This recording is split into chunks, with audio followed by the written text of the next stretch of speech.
સેવા વસ્તીમાં કરવા ગયા, જેની અંદર દેવાસમાં, પ્રહલાદનગર, નવા વાસણા અને ગુપ્તાનગર આ બધી જ જગ્યાએ જ્યારે બહુ જ વરસાદ પડ્યો ત્યારે આ જેટલા લોકોના મેં નામ બોલ્યા છે એઝ અ વોલેન્ટિયર બધાએ મને આમાં સપોર્ટ કર્યો છે.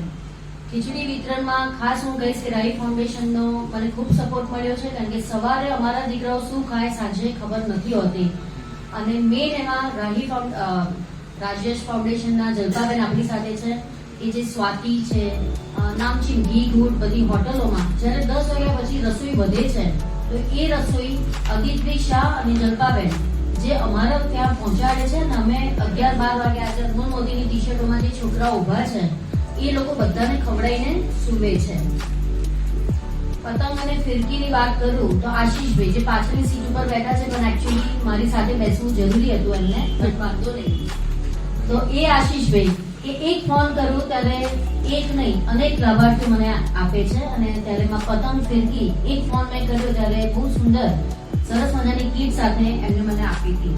ડીશ વાડકી અને ચમચીનું વિતરણ કહીએ તો 200 જેટલા જે અમારા છોકરાઓ છે તો યુએસએ થી વિશાલ પટેલ આવ્યા હતા, મેમની સપોર્ટથી જ આવ્યા હતા, એમને બહુ સરસ હમણાં ત્યાં વિતરણ કર્યું હતું. અને ચવાણાની જો વાત કરીએ તો અમદાવાદનું ખાસ કહેવાય કે ચવાણું તો હશે છે નિર્મયભાઈ, એક ફોન કરો એટલે 5 કિલો 10 કિલો મારા ઘરે ઉતરી જાય છે. સો થેન્ક યુ નિર્મયભાઈ. અનમોલ મોતીનું વર્ક આપણે કહીએ તો અત્યાર સુધીમાં 4 બાળકોની આપણે ફીસ ભરી છે.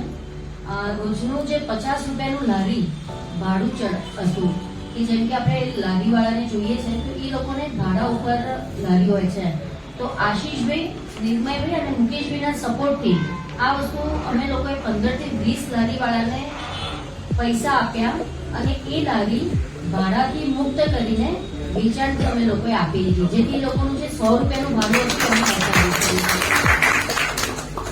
એક દીકરી આવી નથી પણ આપણે પૂજાને અહીંયા બોલાવી શકીએ છીએ કે એની જ મોટી બહેન છે કે જે 10મા ધોરણમાં ફેલ થઈ હતી. મેમ ખાસ તમને હું કહીશ કે 10મા ધોરણમાં ફેલ થઈ હતી, જે અત્યારનું ભણતર છે બહુ વધારે પડતું છે, કદાચ ભણતર આમ એવું કહી શકે કે બહુ બોરિંગ થઈ ગયું છે, કારણ કે હવે અમારા જેવા ટીચરો નથી એટલા માટે, મતલબ વર્ષાબેન જેવા ટીચરો નથી એટલે. તો આજે એ દીકરી સુસાઇડ કર્યું એને, જે અહીંયા અત્યારે હાજર નથી કારણ કે અત્યારે મારી સ્કૂલ સાચવે છે, તો એ દીકરીને અમે લોકોએ બચાવી છે. એ સુસાઇડ કરવા જતી હતી ત્યારે અમે એમને બહુ સમજાવ્યું કે આ તો હજુ સ્ટાર્ટિંગ છે તો કેવી એક્ઝામ આપવાની બાકી છે. તો અનમોલ મોદી આપણને એક વર્ક કર્યું છે, 5 જેટલી દીકરીઓને લવ જેહાદમાંથી બચાવી છે, જેના નામ હું નહીં આપી શકું. વરસાદના કારણે અત્યારે આપણે જોયું કે ત્રાજમાં એક લેડી છે જે વિધવા છે અને એમને કોઈ દીકરા પણ નહોતા, એમનું આખું ઘર આપણે બનાવ્યું છે, જેમાં મનીષભાઈ ત્રિવેદી જે હાજર નથી રહી ચૂક્યા, બટ પૂરેપૂરો ખર્ચો એમને એક જ કોલમાં લઈ લીધો છે. એના માટે થેન્ક્સ ટુ રવિભાઈ, રવિભાઈ અત્યારના અહીંયા આપણી સાથે ઉભા છે. અને એપીએમસીના આઈ થિંક દર્શનભાઈ ગાંધી આવ્યા છે, પ્લીઝ દર્શન ગાંધીને સીટ આપજો. મહાવીર જન્મના દિવસે મૈત્રેયના સપોર્ટથી 200 જેટલા ઘરોને અમે લોકોએ ઘરે ઘરે લાડવાનું વિતરણ કર્યું છે. શ્રાવણ મહિનામાં સેવા વસ્તીના બાળકો, જેમાં હરેશભાઈ અમારી સાથે ઘણો સપોર્ટ કર્યો છે.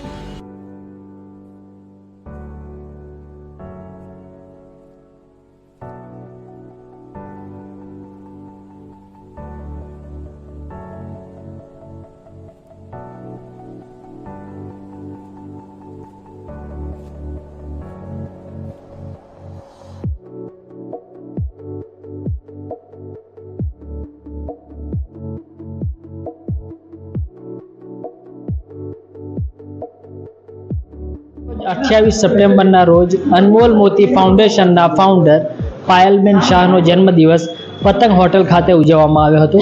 આ દરમિયાન અનમોલ મોતી ફાઉન્ડેશન દ્વારા આગામી સમયમાં જે કામગીરી કરવામાં આવનાર છે સેવાકીય તે અંગે પણ પ્રોજેક્ટર પર તેની ખાસ રજૂઆત કરવામાં આવી હતી.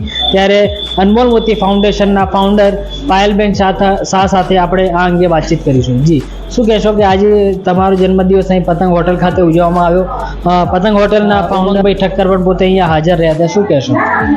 નમસ્તે. આજે મારો જન્મદિવસ તો હતો જ, પણ આજે એક નવી અમે રજૂઆત કરી હતી કે પતંગ હોટલમાં અમે એક જ કોલ કર્યો ને આજે પતંગ હોટલના ઓનર શ્રી ઉમંગભાઈ ઠક્કર અને એમના ચેરમેન શ્રી પિંકીબેન દવે અમને એટલો બધો સપોર્ટ કર્યો કે આજે અમારી પાસેથી એક પણ રૂપિયો લીધો નહોતો અને એમની ઇવેન્ટ રૂમ તો ખરી જ, પણ સાથે સાથે જે 60 જણા અમારા ગેસ્ટ હતા તો એ લોકોને પણ ફ્રી ડિનર કરાવ્યું. અને ઉમંગભાઈની જો હું વાત કરું તો એટલા સરળ સ્વભાવના છે કે આટલા મોટા બિઝનેસમેન હોવા છતાં પણ આજે અનમોલ મોતીને એક એટલું સરસ પ્લેટફોર્મ આપ્યું કે જે અમે લોકો ફૂટપાથ ઉપર કામ કરીએ છીએ, પણ આજે અમને 7 માળ ઉપરની જે અમદાવાદનું મોરપંખ કહેવાય છે જેવી આન બાન શાન એવી પતંગ હોટલમાં અમારા બચ્ચાઓને અને પ્લસ ગેસ્ટને આટલું સરસ રીતે અમને આવકાર આપ્યો તે બદલ thank you so much Umangbhai.